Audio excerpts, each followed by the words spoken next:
aning mga hangal.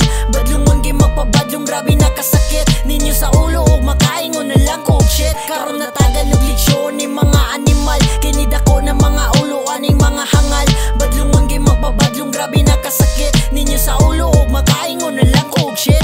Mura man og duwal sim nang imo ang abilidad kung sa amo wa kay itapad ng batasang nilubad. Kung dili makaangay kay sa trip di ka sakay, paliog na lang upukutan ng simod nga nagbitay. Kay lisod malikayan sa maana nga mga tao, gusto permente nga pang sino masukod di tamo to. Dagan na ganig problema dungag pagsakit sa ulo, pailarag way buti sa kabadlong di mo to. Kalisod lisod ba di ay na hasara mandali akong makigamigo ra ka. Pababara ta permente dili magbida-bida, kay lisod masampulan ka ana ilang dala. Pero naana na sa inyo kay inyo haman na, kini ako ang sunatao sara ni kababala. Para dira sa mga tao sa realidad buta nga nagtuog makaya porket kay nakabuga. Karon natagan og leksyon ni mga animal, kinidako ng mga ulo aning mga hangal.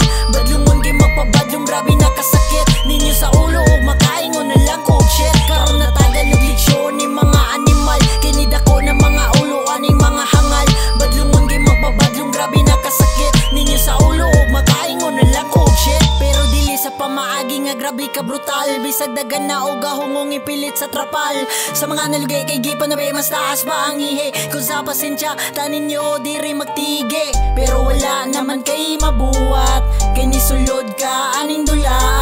Maong gangaton ni mo mabughat, kay kami man gikumpronta. Dapat balansiyon man gyud nimo imong batasan, dili porkit sa taas nakatamak maoy hinungdan nga ang angin kay niyang sa utok wa nakagawas. Karon murag na buwang wa na jud kaling kawas.